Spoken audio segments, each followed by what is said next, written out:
সত্যিই কি কৃষক বন্ধু বন্ধ হতে চলেছে? যারা কৃষক বন্ধুর টাকা পান, তাদের জন্য আজকের ভিডিওটি অত্যন্ত গুরুত্বপূর্ণ। কারণ ৩রা জুলাই কৃষি দপ্তরের তরফ থেকে একটি নির্দেশিকা জারি করা হয়েছে এবং সেখানে বলা হয়েছে প্রত্যেকের তথ্য আবার যাচাই করা হবে। তো কেন যাচাই করা হবে? সত্যিই কি কৃষক বন্ধু বন্ধ হতে চলেছে? বা আপনার কোনো তথ্য যদি ভুল থাকে, আপনার কি টাকা বন্ধ হয়ে যাবে? বা আপনার বাড়িতে কি আবার ভেরিফিকেশনের জন্য কোনো লোক আসবে? এই সব প্রশ্নের উত্তর নিয়ে আজকের এই ভিডিও। তবে চিন্তার কোনো কারণ নেই। এই নির্দেশিকায় কোথাও বলা নেই যে কৃষক বন্ধু বন্ধ হয়ে যাচ্ছে।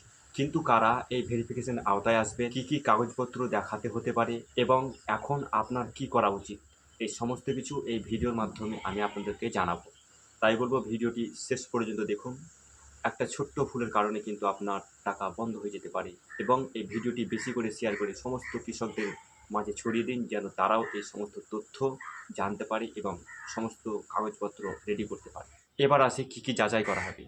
প্রথমত, কৃষক বন্ধু প্রকল্পের তথ্য পিএম কিষাণের তথ্যের সঙ্গে মিলে দেখা হবে, অর্থাৎ দুটি প্রকল্পের তথ্য একই আছে কিনা। আর যারা পিএম কিষাণ পাওয়ার যোগ্য কিন্তু এখনও তাদের নাম নথিভুক্ত করা হয়নি, তাদেরকেও যাচাই করা হবে। দ্বিতীয়ত, ফিল্ড ভেরিফিকেশন করা হবে। সেই সময় আপনার Aadhaar card, voter card, bank account, জমির তথ্য, দরকার পড়লে স্বামী বা স্ত্রীর তথ্য যাচাই করা হতে পারে। তাই এখনই আপনার সমস্ত তথ্য ঠিক আছে কিনা একবার যাচাই করে নিন।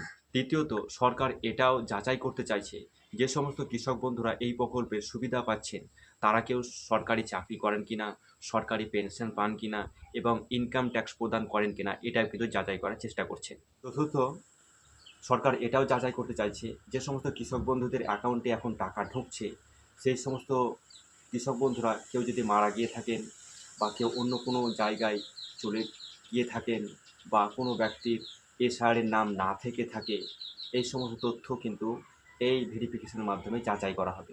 এর ফলে ভবিষ্যতে ভুল ব্যক্তির অ্যাকাউন্টে আর টাকা যাবে না, এটাও কিন্তু সরকার নিশ্চিত করবে। এখন আপনার কি করা উচিত? সহজ ভাষায় আপনার আধার কার্ডের সমস্ত তথ্য ঠিক আছে কিনা একবার চেক করে নিন। ব্যাঙ্ক অ্যাকাউন্টের সঙ্গে আধার কার্ডের লিঙ্ক আছে না একবার নিশ্চিত করে নিন। জমির কাগজ এবং আপনার ভোটার কার্ডের সঙ্গে সমস্ত তথ্য মিল আছে কিনা একবার দেখে নিন। যখন ভেরিফিকেশন শুরু হবে তখন আপনি সমস্ত সঠিক তথ্য প্রদান করুন। সবশেষে একটি কথা বলবো, এই নির্দেশিকায় কোথাও বলা নেই যে কৃষক বন্ধু বন্ধ হতে চলেছে বা সবার টাকা বন্ধ করে দেওয়া হবে। এটি শুধুমাত্র সমস্ত কৃষক বন্ধুদের যাচাই করবার জন্য করা হচ্ছে, যাতে প্রকৃত কৃষক বন্ধুরাই এই প্রকল্পের সুবিধা পেতে পারে। ভিডিওটি যদি আপনার কাজে লাগে একটি লাইক করুন, ভিডিওটি শেয়ার করুন এবং চ্যানেলে নতুন হয়ে থাকলে অবশ্যই চ্যানেলটি সাবস্ক্রাইব করুন। দেখা হচ্ছে পরের ভিডিওতে। ধন্যবাদ।